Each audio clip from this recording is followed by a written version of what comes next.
Water. Water is essential for life. Up to 60% of the human body is made up of water.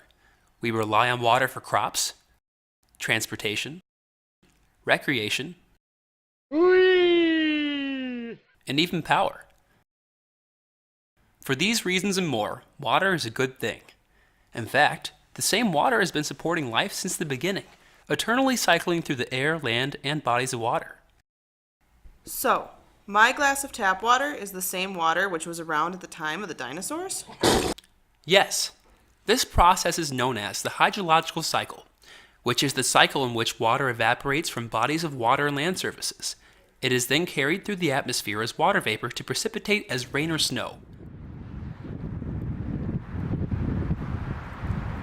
This is intercepted by trees and vegetation, infiltrated into soil as groundwater, discharged into streams, and ultimately it flows back to bodies of water from which it will eventually evaporate again. Ideally, a region evaporates or absorbs as much water as it receives, keeping a water budget balance. So, water in equals water out. Exactly. We take in rain or snow as precipitation, and snow after it begins to melt. The water out is our evaporation and runoff. Runoff is when the ground becomes frozen or saturated, meaning it's already holding as much water as it can hold, and the water runs along the surface, not infiltrating. We fall out of balance. But what happens when we take in more water than going out? In these instances, we experience flooding. The type and severity of the flood depends on several factors, such as the duration of the rainfall or snowmelt event, the rainfall rate, and the surrounding topography. For this video, we will focus on flash flooding and slow onset flooding. Flash flooding is the most common, yet the most dangerous type of flooding. With little to no time to prepare, it can be devastating to the population and surrounding infrastructure. Flash flooding can come in a couple different varieties. Riverine or river flooding, for example, will vary with topography. Rivers gain an excess of water from either a long-duration rainfall event or snowmelt upstream. As the volume of water increases, the river can no longer hold it and water begins to overflow its banks and cause dam failures in extreme cases. In general flat areas, the water may be shallow and slow-moving, lasting for several days or weeks. In hilly or mountainous areas, the water is compressed, increasing depth and moving at higher speeds.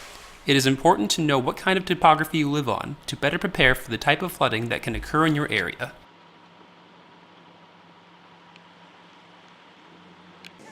We can also have urban flooding. Urban flooding happens where there is no present water source such as a river or lake, but long periods of heavy rain over a small location cause flooding. These tend to be quite dangerous, as they can develop within only a couple of hours, trapping people in their homes or cars. These can also cause road damage, landslides, and power outages. On the upside, flood watches and warnings can and tend to be presented by local weather authorities and news stations before or right as these events occur. When this is the case, heed those warnings. Not all flooding happens within a couple hours or minutes. Slow onset flooding is just that, slow and gradual. Although this kind of flood is easier to anticipate, the dangers are still there and damage can still occur. Due to the slower nature of these events, people tend not to worry or take as many precautions.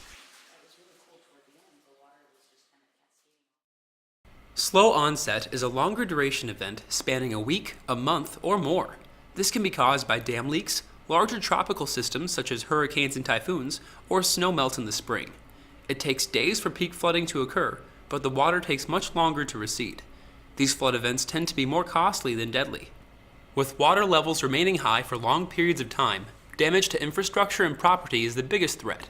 Fatalities are usually caused by disease, malnutrition, or even attacks from wildlife displaced by the floodwaters taking shelter near humans, such as snakes. Lastly, in Minnesota, the land of 10,000 lakes, we cannot neglect the effect our lakes have on their surrounding environment. Fluctuating lake levels can be quite the problem for many residents in Minnesota. Although these flood events tend to be smaller-scale, slow-onset floods, they are still costly. Lake level rises damage property directly on the shoreline, such as boats and docks. Beach erosion can also occur. These events tend to happen after extreme rain events that drop multiple inches of rain in a single location. Raising the lake levels by only a few inches can be costly, but being informed on the current elevation structure of the land will greatly reduce the possibility of damage or loss.